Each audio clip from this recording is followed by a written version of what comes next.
감사합니다. 하나님의 말씀 보시겠습니다. 구약성경입니다. 출애굽기 32장 4절 말씀입니다. 제가 알고 있는 구약성경 133쪽에 있습니다. 다 찾은 줄 알고 한 목소리로 크게 합독하시겠습니다. 시작. 아론이 그들의 손에서 금고리를 받아 부어서 조각칼로 세워 송아지 음성을 만드니 그들이 말하되 이스라엘아 이는 너희를 애굽 땅에서 인도하여 낸 너희의 신이로다 하는지라. 아멘. 잠시 기도하겠습니다. 하나님 감사합니다. 이 시간에 하나님의 말씀을 듣는 시간입니다. 사람의 생각들은 다 낮춰주시고 주 앞에 겸비하게 하시며 하나님께서 설득해 주시고 하나님께서 설명해 주시고 하나님께서 감화를 주시는 하나님의 말씀만이 온전히 선포되는 은혜로운 시간 되게 하여 주시옵소서. 예수님의 이름으로 기도하옵나이다. 아멘. 우리 말씀을 듣기 전에 이렇게 인사를 하겠습니다. 잘 오셨습니다. 건강하세요. 우리의 인생에 수많은 영적 위기가 참 많이 찾아옵니다. 때로는 우리의 기도가 지체될 때도 있고 때로는 지체를 넘어서 거절될 때도 때로는 있습니다. 하나님의 뜻이 너무나 희미해서 말씀이 희미한 것처럼 하나님의 때와 하나님의 뜻이 때로는 희미할 때도 종종 있습니다. 그때 우리는 질문을 해야 합니다. 나는 어디로 가고 있는가? 내가 잘 가고 있는가? 라고 질문하는 거죠. 또 하나는 내 손에는 무엇이 들려 있는가? 만약에 그것이 좀 무의미한 것이 들려 있다면, 또 헛된 것이 들려 있다면 하나님 그것을 내려놓으라고 말씀하십니다. 저는 먼저 여러분과 함께 창세기 34장과 35장을 먼저 검토해 보기를 원합니다. 왜냐하면 우리가 오늘 출애굽기 32장을 읽었지만은 창세기 34장과 35장이 오늘 우리가 읽은 출애굽기 32장과 아주 깊은 그 연관성이 있고 또 연결성이 있기 때문에 그렇습니다. 창세기 34장은 야곱의 인생 가운데서 가장 어두운 그런 시기였습니다. 인생의 가장 어두운 시간을 지날 때 그리 세겜 땅에서 그 세겜 땅이라고 하는 그 세겜이라는 말 자체가 어두운 땅이라는 뜻이거든요. 참 희한해요. 성경의 역사는. 그 이름에도 자기 인생의 삶이 묻어있다는 생각을 하기 때문에 그렇습니다. 그 세겜 땅에서 어둠의 땅에서 자기를 사랑하는 딸 디나가 부끄러운 일을 당했습니다. 그 두 아들이 전쟁을 일으켜서 세겜의 족장들을 죽이려고 하는 피해 복수극이 벌어졌습니다. 이방 족속에게 한순간에 야곱의 가문이 진멸당할 위기에 봉착했습니다. 끊이지 않는 두려움 가운데 있을 때 혹시 저와 여러분도 이런 상황은 다르지만 현실은 다르지만 두려움 가운데 처할 수도 있습니다. 그렇게 끝이 보이지 않는 두려움 가운데 있을 때 하나님의 예비하신 놀라운 생미하신 음성이 들려오기 시작합니다. 할렐루야. 일어나 베델로 올라가라. 몇 줄 더 문장이 있지만 제가 짧게 줄였습니다. 일어나 베델로 올라가라. 여러분, 베델은 어떤 곳입니까? 베델은 성전이지만 야곱이 밤새 울던 그 돌베개를 베고 여러분 아시는 것처럼 밤새 울던 자리였습니다. 아무도 곁에 없다고 고독하고 외로움을 철철 느꼈던 곳입니다. 부모님을 누구처럼 생각이 났습니다. 부모님을 그리워하는 깊은 그런 슬픔이 묻어 있었던 자리였습니다. 그 절망의 자리에서 하나님은 베델로 올라가 예배를 회복하라. 할렐루야. 여러분, 예배를 회복하시는 여러분 되시기를 축복합니다. 야곱은 이 말씀에 즉각적이고 그리고 온전한 순종을 또 결단을 하나님 앞에 올려드립니다. 너희 중에 있는 이방 신상을 버리고 자신을 정결케 하고 너희의 의복을 바꾸어 입어라. 그리고 자신들이 가지고 있던, 이게 굉장히 중요하거든요. 키포인트인데요. 모든 이방 신상과 그 다음에 이 귀에 금 귀고리를 빼내어서 모리아 땅에 있는 세겜 근처 상수리 나무 아래 묻으라. 이렇게 말씀했습니다. 야곱이. 여러분, 상수리 나무 아래는 성전입니다. 하나님의 집입니다. 베델이 하나님의 집 성전인 것처럼 상수리 나무도 물론 그냥 나무죠. 광야에 그냥 흔한 나무지만 거기는 나중에 솔로몬 성전이 세워집니다. 상수리 나무는 성전입니다. 그리고 그 성전에서 전에 말씀드린 것처럼 하나님의 놀라운 축복이 일어났는데 아브라함이 마므레를 만났던 상상할 수 없는 인물을 자기를 막 그렇게 도와주었던 그런 사람을 여러분 성전은 상상할 수 없는 일이 일어나는 기적의 장소인 줄로 믿습니다. 상수리 나무는 성전이고 베델도 성전입니다. 여러분 사람의 결단이 어디서 나오는가 곰곰이 생각해 보십시오. 야곱의 결단은 성전에서 나왔듯이 여러분 하나님의 성전은 어떤 곳입니까? 우리가 찬양하고 예배하는 공동체이기도 하지만 우리의 결단이 나와야 되는 곳입니다.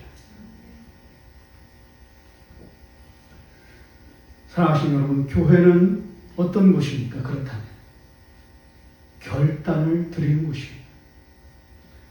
예배의 자리에서 눈물을 흘리며 세상에 빼앗겼던 마음들을 돌아보며 회개하고 어제의 죄악과 당의 결단하며 내 안의 우상을 내려놓기로 결단하는 곳이 성전입니다. 여러분 이 생각을 이 마음을 여러분 속에 고스란히 간직하는 첫 번째 은혜가 임하기를 주의 이름으로 축원합니다. 성전은 결단하는 곳이다. 주여 오늘 이 예배 시간에 11시부터 시작되지만 내 마음에 결단이 일어나는 축복을 부어 주시옵소서. 여러분 제가 검토해 보니까요 이 결단 이후에 축복을 하나님께서 부어 주셨어요. 할렐루야. 두려움이 사라지고 사방 고울에 오히려 두려움을 주시고 평안과 안도와 안식을 풍성하게 허락해 주셨습니다. 여러분 우상을 묻을 때 평안이 찾아오는 것입니다. 내 손에 붙들린 것을 내려놓을 때 하나님의 놀라운 은혜가 임하는 것입니다. 자, 야곱의 가정이 세겜 땅에서 금고리를 묻었던 것처럼 우리는 또 하나의 연결성, 또 하나의 유명한 금고리 사건을 오늘 이제 드디어 본론 출애굽기 32장에서 만나게 됩니다. 모세가 하나님의 말씀을 받기 위해 시내산 성전이죠. 지성소로 올라갔습니다. 40일이 지났습니다. 40일 동안 기다려야 된다고 했습니다. 40일은 영적인 상징으로 기다려야 되는 그런 시간입니다. 저와 여러분에게도 기도하시면서 기다리는 은혜가 있기를 소원합니다. 산 아래에서는 그 성전 마당이에요. 모세가 산으로 올라가면 지성소고요. 40일은 기다리라는 거고요. 그 다음에 그 마당은 그 아래는 산 아래는 성전 마당, 성전 뜰이었습니다. 이스라엘 백성들은 내가 너희에게로 돌아오기까지 기다리라는 하나님의 말씀에 순종함이라는, 여러분 성전 마당은 무엇이 흐르냐면 하나님의 말씀에 순종해야 되는 마당입니다. 왜냐하면 성전이기 때문에. 내가 올 때까지 기다려라 라고 하는 하나님의 말씀에 순종하는 것이 복인 줄로 믿습니다. 이 순종의 옷을, 제사장의 옷이, 그러니까 이 하나님의 백성들도 우상 숭배하는 사람들이 아니에요. 제사장이에요. 제사장은 뭐 하는 사람입니까? 하나님의 말씀에 순종의 옷을 입어야 되는 사람입니다. 저와 여러분도 하나님의 말씀에 순종의 옷을 입으시는 분들이 되시기를 축복합니다. 그런데 제사장의 옷을 벗어버리고 두려움과 조급함에 세상의 옷을 입어버리고 맙니다. 오늘 말씀을 들으면서 여러분 안에 있는 그 조급함, 그 기다리지 못함, 그 두려움, 그런 것들이 다 사라지기를 소망합니다. 자신들을 인도할 지도자가 보이지 않자 그들은 아론을 압박하기 시작합니다. 우리를 위하여 우리를 인도할 신을 만들라. 그때 놀랍게도 아론이 백성들에게 요구하는 것이 바로 그 금고리입니다. 이 귀에도 있었고요. 흙 묻은 금고리라고 그랬거든요. 땅에도 있었어요. 땅에 있는 건 파내었고요. 몸에 있는 건 빼냈습니다. 그래가지고 너희의 아내와 너희 자녀의 귀에서 금고리를 빼내어 내게로 가져오라. 뭘 만드는 게 중요한 것이 아니죠. 여러분 이 사람들이요. 그 나움 사르나의 책을 보니까 막 애국에서 나올 때 하나님이 그냥 거저 주신 거예요. 은혜로 다 주신 거예요. 막 정신 없었어요. 그거 챙겨 오느라고. 그래가지고 그 모세가 야야 빨리 거기 신경 쓸 거 아니야. 그냥 주시는 대로 그냥 챙겨와. 막 더 담으려고 하지 마. 만나처럼 더 담으려고 하고 그냥 하나님 주시는 것만 챙겨가지고 와라. 그래가지고 재촉합니다. 빨리 가라고. 그래가지고 이제 가지고 온 거거든요. 여러분 이 용도가 무엇입니까? 이 재료를 주신 하나님의 한량없는 은혜가 무엇입니까? 성막을 만들 재료였던 거예요. 제가 이 대목을 공부하면서 얼마나 눈물이 나는지 몰라. 어린 송아지 만들어서 우상을 섬기는 게 중요한 게 아니라 그 영광스럽고 거룩한 그 하나님의 임재가 거니신다고 그랬어요. 성전에 여기 지금 거니시는 거예요. 믿습니까? 하나님이 임재하시는 공간이에요. 이 공간을 개개인의 것들을 하나님께서 받으셔서 그거를 만들어서 성막을 지을 영광스럽고도 거룩한 재료였던 것.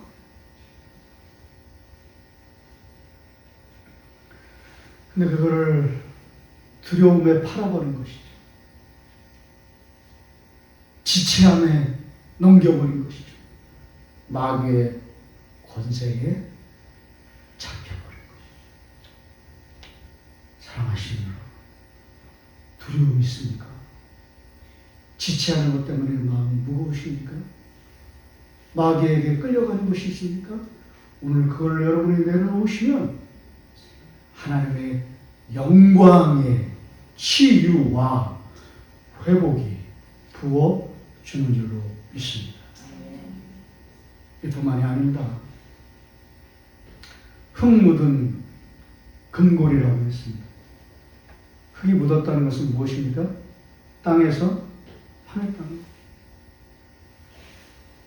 것. 어떻게 동의하지 않는 분들이 참 많아요. 이건 저의 그냥 생각이에요. 창세기 35장에 야곱이 장신구를 땅에 묻었잖아요. 이스라엘 백성들도 홍해에서 나와서 정신없이 챙겨온 그 장신구를, 종교적 우상 숭배가 담겨져 있는 그 장신구를 묻으면서 이제는 하나님 앞에 결단하면서 살아야 되겠다라고 하나님 앞에 다짐했거든요. 그 다짐의 표식으로 묻었어요. 여기 있는 거 빼는 게 문제가 아니라 땅에 묻은 것을 도로 꺼낸 것입니다. 여러분, 내가 왕년에 은혜 받았을 때에 내가 세상 것을 다 끊었지. 그렇게 중요하지 않습니다. 여러분 잘 들어보십시오. 이거 제가 만든 용어예요. 과거의 결단으로 오늘을 살 수는 없습니다. 과거는 과거로 흘려보내십시오. 영광도 흘려보내시고요. 여러분 상처가 있으시죠. 상처도 흘려보내십시오. 오늘은 하나님의 은혜를 단비처럼 내려주시옵소서. 은혜를 오늘 지금 여기에 부어주시옵소서. 그리고 여러분을 사랑하시는 거. 과거의 결단만으로 오늘을 살 수 없는 것입니다. 어제는 분명히 눈물로 해결했습니다. 우상을 내려놓았습니다.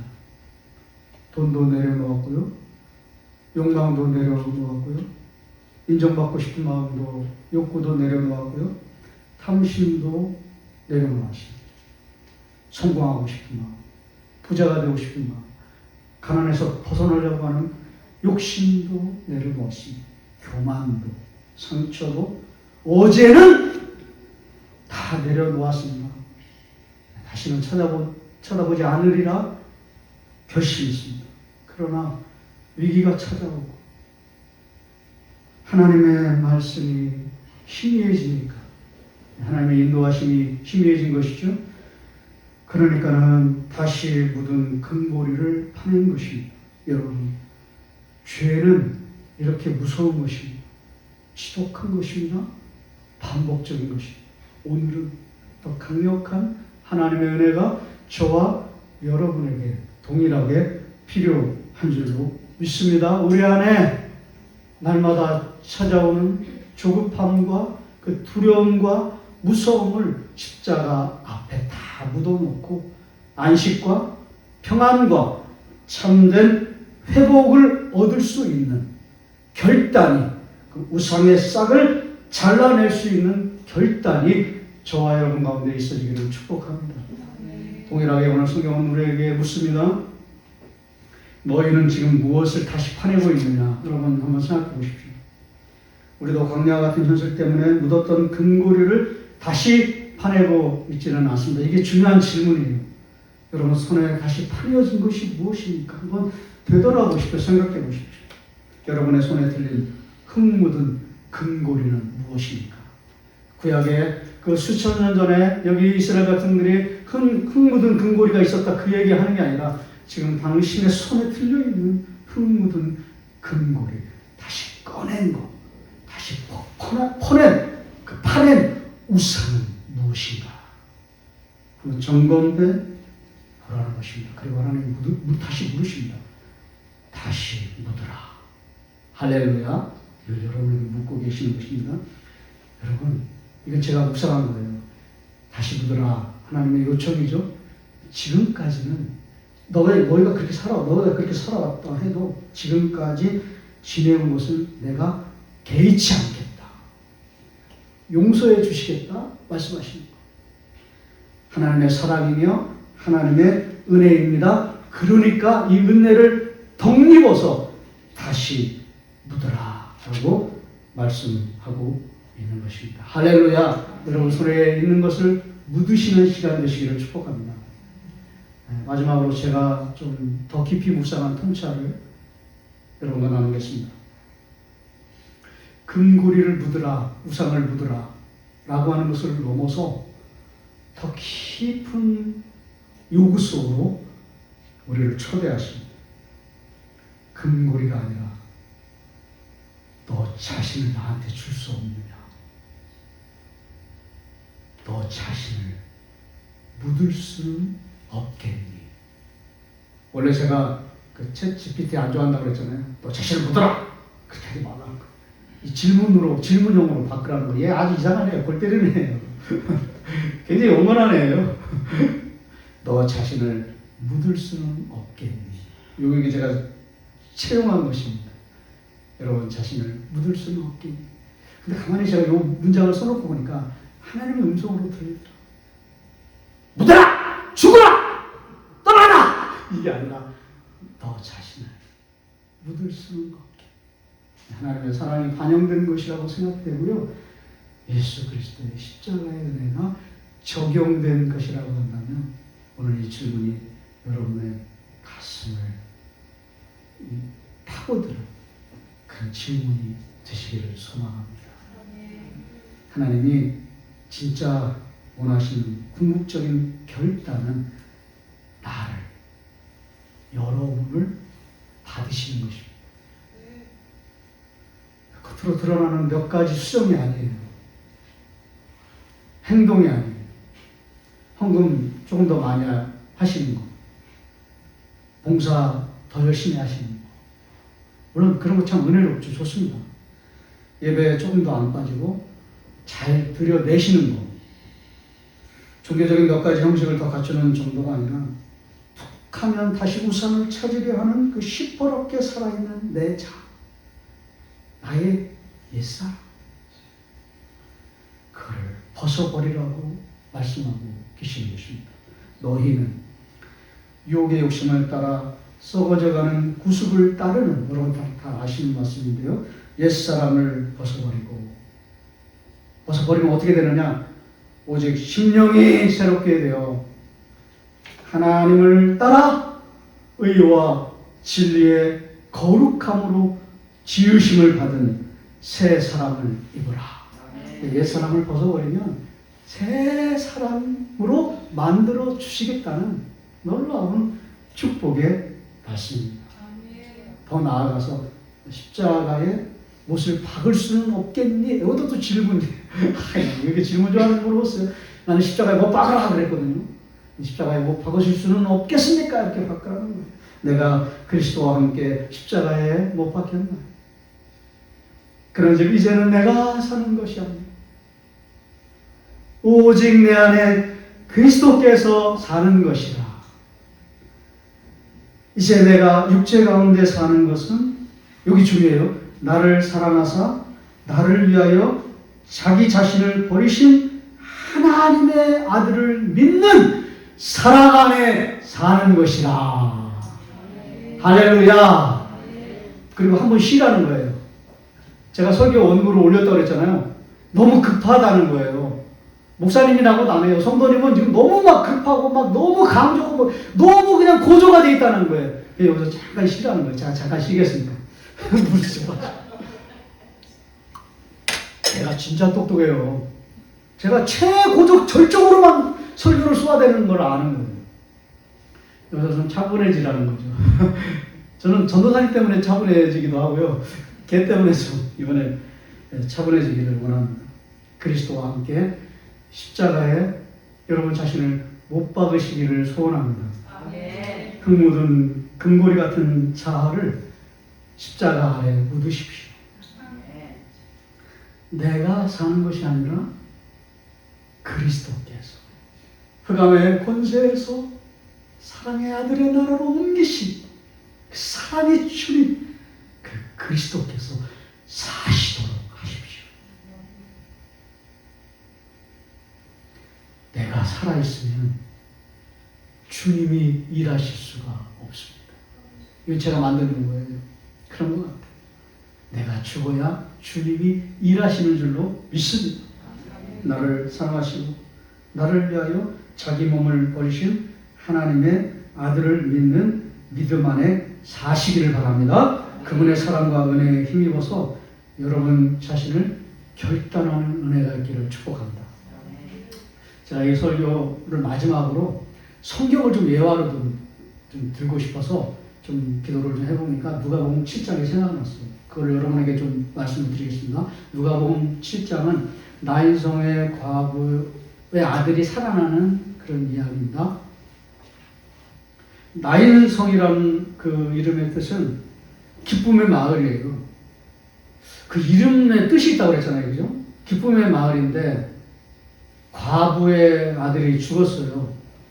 절망이고 죽음이잖아요. 아주 상반된 그런 대조가 나오는데 성 밖으로 그 장례식을 치르는 풍경이 흘러가잖아요. 잘 보시면 죽음의 행렬이에요. 그런데 성 밖에서 성 안으로 들어오는 또 하나의 놀라운 반전 대조의 행렬이 있었는데 그거는 예수님의 행렬이에요. 그거는 생명의 행렬이에요. 원래 제가 신학교에서 배울 때는 죽음의 행렬과 생명의 행렬이 만난다.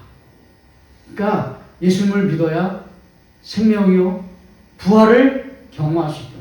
내가 그 길이요 진리요 생명이니 나로 말미암지 않고는 아버지께로 올 자가 없느니라. 예수님을 믿어야 생명을 얻을 수 있다. 이제 그렇게 배웠거든요. 근데 이번에 좀 공부를 하면서 다시 보니까 크리스토퍼 라이트는요 이렇게 해석을 해놨어요. 뭐냐면 그 관이 뭐라고 그러겠어요? 우리로 치면 상여, 저는 상여라는 표현을 듣겠는데 상여가 성 밖을 나가는 것처럼 우리 자신도 좀 제가 충격적이었어요. 우리의 자아도 완전히 죽어서 상여에 실려 나가야 생명을 얻을 수 있습니다. 좀 충격적이긴 하지만 좀 저는 받아들였습니다. 이 설교의 결론은 여러분의 자신이 그리스도와 함께 죽어야 생명과 부활을 경험할 수 있는 것입니다. 내가 죽어야 영생을 얻을 수 있는 것입니다. 내 자아가 죽어 상료에 실려 나가야 하나님의 은총을 체험할 수 있는 것입니다. 내가 여전히 살아있습니다. 내 힘으로 살려고 하면 내 힘으로 버텨내려고 하면 생명의 행렬을 만날 수가 없지만 내가 죽으면 여러분 내가 죽으면 가정이 살아납니다. 내가 죽으면 교회가 살아납니다.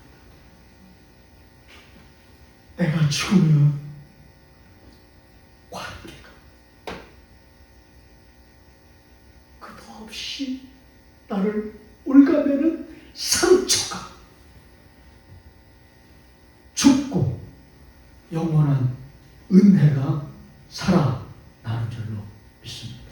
내가 죽으면 관계가 살아납니다.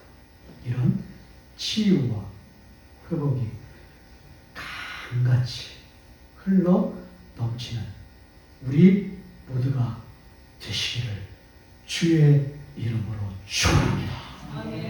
우리 말씀을 생각하시면